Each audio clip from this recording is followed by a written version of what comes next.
तो यार बिना थोड़ी सी रिसर्च किए शुरू करते हैं आज की वीडियो।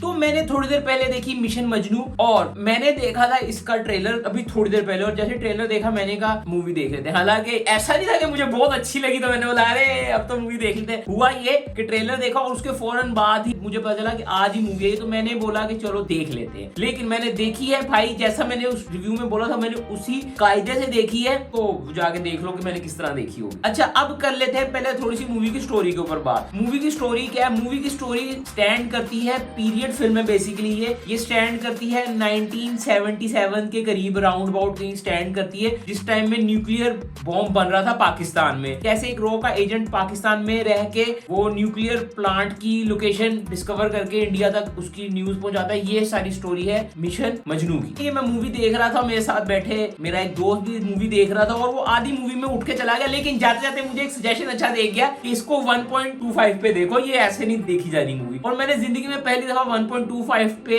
मूवी देखी और जल्दी खत्म हो गई, तो थैंक गॉड। मूवी में जो मुझे फ्लॉ लगा ना वो थी मेन लीड की एक्टिंग। मुझे मेन लीड की एक्टिंग ने सबसे पहले तो मजा नहीं दिया। फिर मैंने रिसर्च के ऊपर तो बात कर ही दी है। ये जो सीन था मेन नमाज पढ़ने वाला, इसमें यार देखो इस्लाम में ये होता है कि हमेशा नमाज पढ़ते टाइम ना करीब करीब खड़े होकर नमाज पढ़नी होती है, सफ बनाना उसको बोलते हैं। तो सफे ही नहीं बनी हुई थी। तो सबसे पहला तो फ्लॉ ही ये मुझे फील हुआ कि they are not standing close to their source material. क्योंकि एक मुसलमान अगर आप पोर्ट्रे कर रहे हो तो आप उसके सोर्स तक तो रोना कि कैसे वो एक्ट कर रहे हैं। उसके बाद जो मेन लीड थी फीमेल रोल जिन्होंने किया है, उनकी डबिंग बहुत बुरी लगी है मुझे, क्योंकि पता चला था कि उनकी डबिंग है, उनकी अपनी आवाज नहीं है। जब बीच में एक सीन भी था जिसमें वो धर्मिंदर बनने की एक्टिंग कर रही थी, वो बहुत ही बुरा सीन था वो। फिर लड़का लड़की के मिलने का सीन जब आता है तो मैं देख रहा हूँ, मैं कह रहा हूँ यार कभी ऐसा नहीं हो सकता कि बॉलीवुड की मूवी हो और लड़का लड़की की लव स्टोरी ना बीच में डाली हो। एक सीन में वो मिलते हैं छत पे, पतंग वतंग उड़ा रहे हैं, लड़की आगे उसके मुंह को टच कर रही है। भाई उसके बाप को अगर इतना ही मसला है तो लड़का घर में कर क्या रहा है? और ये भी 1977 में, समझ रहे हो, 70s में ये कर रहा है बंदा। क्या मतलब, हमें तो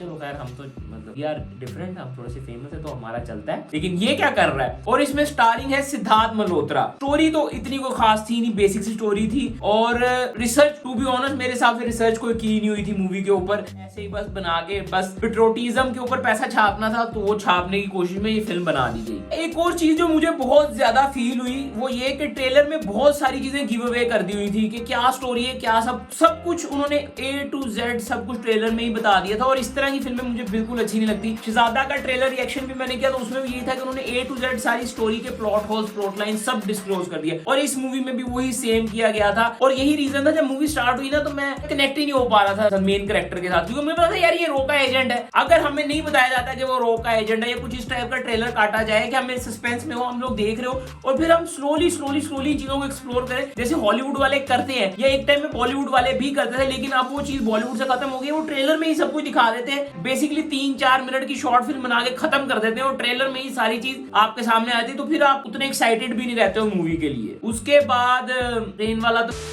अच्छा, एक और फ्लो जो मुझे लगा वो बहुत फनी फ्लो था कि वो जब वो डिस्कवर कर रहा होता है कि न्यूक्लियर प्लांट कहाँ पे है, तो वहां पे वो फौजियों के बाल जो कटते हैं उनको टेस्ट के लिए पकड़ता है एक ही बार्बर शॉप से। अगर कोई आर्मी के सीन्स को जानता है तो आर्मी के डॉक्टर भी अपने होते हैं, आर्मी के डेंटिस्ट भी अपने होते हैं, आर्मी के ड्राइवर्स भी अपने होते हैं, आर्मी के फार्म्स भी अपने होते हैं, उनके बार्बर भी अपने होते हैं। तो आर्मी का बंदा बाहर जाके बाल नहीं कटवा, तो बेसिकली आर्मी के लोग आर्मी की ही अंदर वो सारा उन्होंने अपना ही एक इकोसिस्टम बनाया होता है, उसी के अंदर रह के सब कुछ करते हैं, तो वो बाहर जाके नहीं कराते ये चीजें। तो सबसे बड़ा फ्लो तो मुझे ये लगा। उसके बाद एक और चीज, जो हमारे मेन कैरेक्टर को लीड कर रहा है वो हर 2-2 मिनट उसकी माँ बहन एक कर रहा था, कभी उसको गद्दार बोल रहा है, कभी उसको वो बोल रहा है, तो वो बोल रहा था पाकिस्तान में मर मादर इस टाइप की चीजें बोल रहा है उसको।